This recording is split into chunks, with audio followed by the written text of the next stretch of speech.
반갑습니다. 구름책방의 김상호입니다. 오늘 소개해드릴 책은 알리스터 맥그라스가 쓴 그들은 어떻게 이단이 되었는가입니다. 바로 이 책이죠.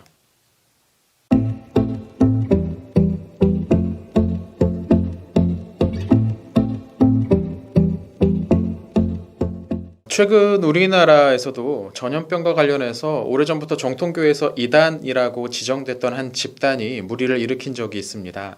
제가 속한 교단에서는 아예 신학적 언급 가치가 없는 집단이라고 선언하기도 할 정도의 집단이었는데요. 아직도 많은 사람들이 여기에 빠져서 나오지 못하고 있는 게 좀 안타깝습니다.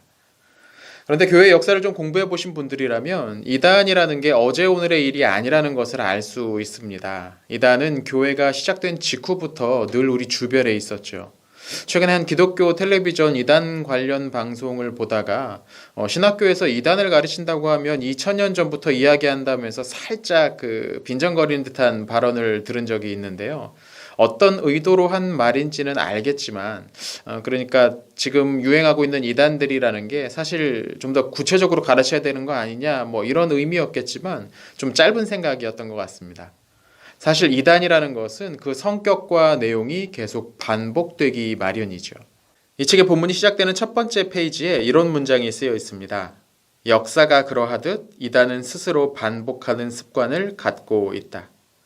이단의 역사를 제대로 공부하면 같은 실수에 빠지지 않을 수 있을 겁니다. 저는 오히려 우리의 문제는 역사를 너무 공부하지 않는다는 데 있다고 생각합니다.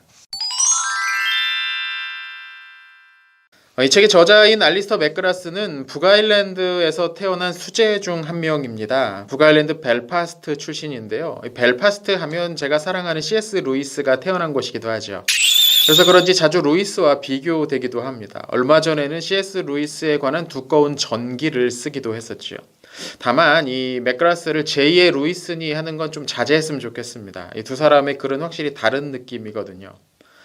맥그라스는 독특한 이력을 가지고 있습니다. 옥스퍼드 대학교에서 분자 생물학으로 25살에 박사학위를 취득했는데요. 후에 같은 대학에서 신학 박사학위도 받습니다. 과학과 신학을 동시에 말할 수 있는 상당히 유리한 좋은 배경을 가지고 있는 거죠. 주로 조직신학과 역사신학을 가르쳤고 그가 쓴 좋은 책들도 우리나라에 많이 번역되어 나와 있습니다. 아쉬운 건 그 신학 공부하지 않은 일반 독자들에겐 조금 어려울 수 있다는 점이죠. 하지만 저랑 같이 읽으시면 됩니다. 이단 이야기를 하려다 보면 공의회 이야기를 하지 않을 수가 없습니다. 이 공의회가 열린 가장 중요한 이유가 바로 이단 문제였기 때문이죠. 하지만 오늘날 이 교회 회의, 공의회에 대한 오해가 있습니다. 일부 이단에서는 그리고 다빈치 코드 같은 종류의 음모론 소설 같은 데서는 이 교회 회의를 통해서 신앙이 타협되거나 왜곡되었다고 주장하기도 하죠. 마치 교회와 세속 권력자들이 편을 먹고서 애초에 존재하지 않았던 새로운 교리를 만들어낸 것처럼 말입니다. 하지만 저자는 교리를 정리하는 이 과정이 이론을 만드는 게 아니라 하나의 공식을 정립했던 것이다 라고 말합니다. 당시 기독교인들은 이미 자신들이 믿는 신앙의 핵심이 무엇인지를 알고 있었습니다.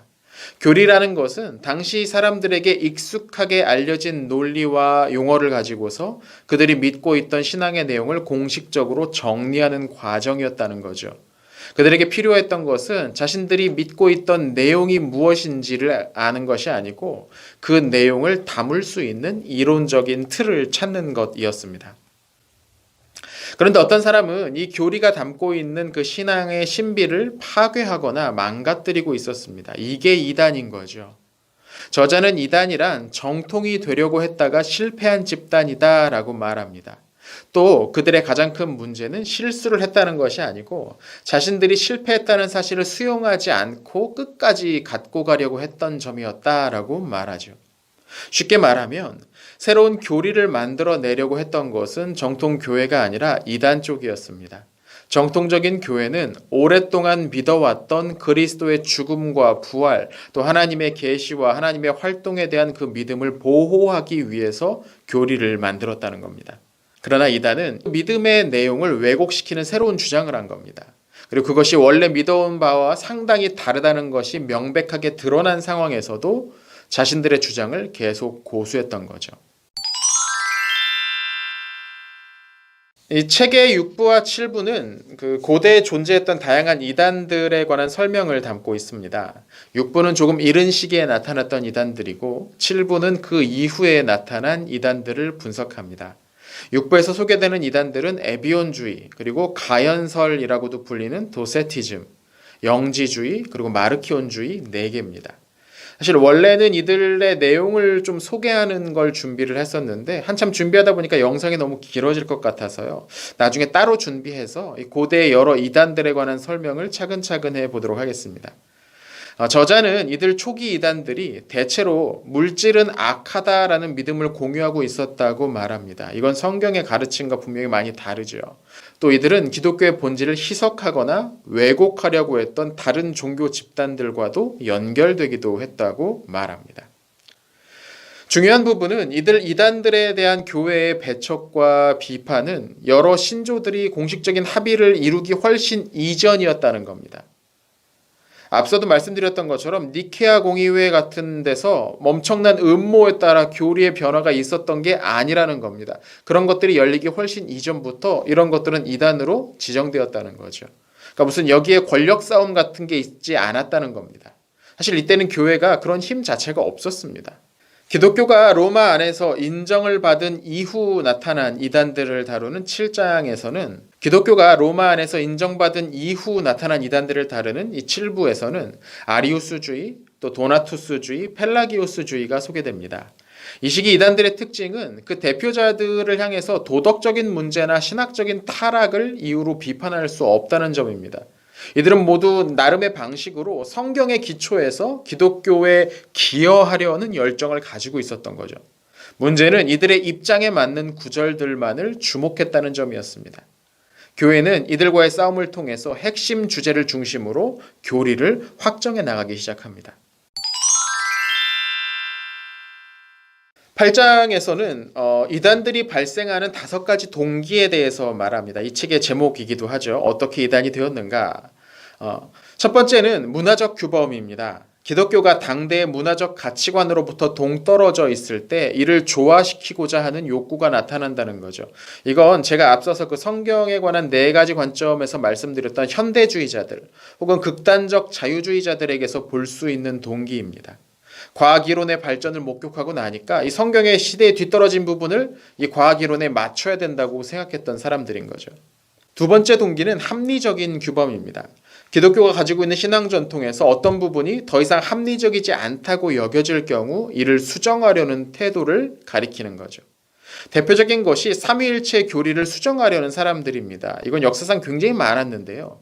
하나님의 존재의 양식인 삼위일체는 논리적으로 딱 떨어지지가 않습니다.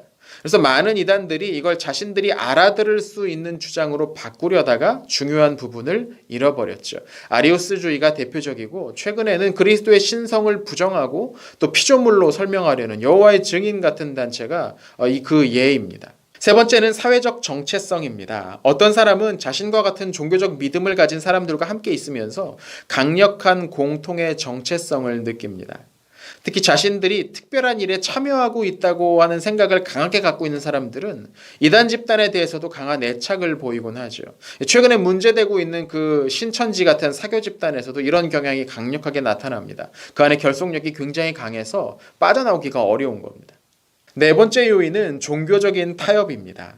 신앙생활을 하는 그 문화에 이미 강력한 다른 종교와 신앙이 있는 경우 좀 더 쉬운 적응을 위해서 그것들과 일종의 타협을 취하고자 하는 압박을 받게 됩니다. 결과적으로 일종의 혼합 종교가 탄생하게 되는 거죠. 이런 모습은 남미나 아시아 여러 지역에서 쉽게 발견될 수 있습니다. 기독교가 그 동네 원래 믿고 있던 신앙과 연결되어서 이상하게 변형되는 거죠. 마지막은 윤리적 관심 부분입니다. 종교적 헤게모니를 지니고 있는 집단이 도덕적으로 방만하게 되는 경우 그 불만을 느낀 사람이 따로 떨어져 나오는 경우가 있습니다. 펠라기우스주의가 그 한 예죠. 적어도 펠라기우스주의는 당시 그 로마를 중심으로 한 종교 세력이 얼마나 부패하고 타락했는지에 대해서 분노하면서 자신의 주장을 내세우기 시작했습니다. 그러나 저자는 또 많은 수의 이단은 오히려 더 방만한 윤리를 보이곤 했다는 점을 기억해야 된다고도 말하죠. 정리하자면 이 저자인 맥그라스가 이 책에서 가장 강조하는 부분은 이단이라는 것이 단순히 종교 권력 내 싸움에서 패한 집단일 뿐이라는 오해, 또 마치 기회가 있었다면 지금 정통이라고 불리는 것이 얼마든지 이단이 될 수 있고 반대로 이단이라고 불리는 것이 정통이 될 수도 있었다는 식의 잘못된 생각을 반박하고 있습니다. 개인적으로 오늘날에도 몇몇 이단들이 자신들을 그렇게 변호하는 걸 실제로 들은 적도 있죠. 그러나 이런 음모론은 흥미롭기는 하지만 실제 일어났던 일과는 차이가 있다는 겁니다. 역사적으로 이런 이단들이 가장 크게 발흥했을 시기, 당시 교회는 특정한 권력을 가지고 있지 않았습니다. 당연히 교회들은 정통 교리를 강요할 수 있는 수단도 없었죠. 당장 교회 자체가 핍박받고 있는 상황에서 또 다른 분파들을 배척하는 데 힘을 쓸 여유가 어디 있었겠습니까? 또 초기 이단들은 쫓겨난 것이 아니라 스스로 떨어져 나가서 자신들만의 공동체를 만들었습니다. 후에 기독교가 국가적 종교가 된 후에도 대체로 교리 문제는 세속 권력자가 아니라 교회의 회의에 맡겨졌습니다. 물론 그 후속 조치로 국가적 차원의 권력을 동원한 조치들이 이어지긴 했지만 그건 제국의 안정을 위한 정치적인 조치였죠. 몇몇 황제가 이 문제에 직접적으로 개입하려고 시도하기도 했지만 결국엔 그 시도는 좌절되고 말았습니다. 이단 문제에 있어서 정치 권력의 개입은 상당히 제한적이었다는 거죠. 저자는 이단이란 온 교회가 용납할 수 없다고 간주하는 가르침을 지칭하는 용어다라고 정의합니다. 이건 좀 다른 말로 하면 역사와 전통을 공유하고 계승하는 것이 정통 교회의 핵심적인 요소라는 말입니다. 자신이 홀로 하나님의 계시를 받았다면서 2000년 기독교 역사 가운데 전혀 인정받지 못했던 새로운 요소를 주장한다면 그 사람은 이단일 가능성이 대단히 높은 거죠. 그러나 또 한편으로 우리는 정통이라는 것이 아직 미완성이라는 점도 기억해야 됩니다. 처음부터 교리라는 것은 신앙을 당대의 용어와 사상을 가지고 공식화한 것에 불과하기 때문이죠. 믿음의 핵심적인 요소들을 표현하는 방식은 얼마든지 달라질 수 있는 겁니다. 책의 말미에서 저자는 체스터튼을 인용하면서 정통 신앙의 로맨스를 재발견해야 된다고 말합니다. 이 로맨스란 단어가 상당히 재미있습니다. 정통교리가 단지 지적이고 영적인 차원에서 우리가 우월하다, 다른 대안들보다 우리가 낫다라고 입증하는 것으로 끝이 아니라는 거죠. 그건 심리적으로도 또 개인적으로도 진정한 해방감, 자유를 주는 것임을 보여주어야 한다는 말입니다. 이 점은 정통을 중요하게 여기는 사람들이 귀담아 들어야 될 부분입니다. 정통이 아무 매력 없이 굳은 표정과 딱딱한 태도만 고수한다면 아무리 설득해도 사람들이 이단으로 달려가는 것을 막을 수 없을 겁니다. 오늘은 알리스터 맥그라스의 그들은 어떻게 이단이 되었는가를 소개해드렸습니다. 갈수록 많은 사람들이 잘못된 신앙에 빠져들어가는 요즘인 것 같습니다. 물론 이 책은 오늘날 퍼지고 있는 이단들을 직접 분석하는 내용은 아니지만 그 뿌리에 대해서 공부하는 것은 큰 의미가 있다고 생각합니다. 기회가 되신다면 꼭 한번 읽어볼 만한 책입니다.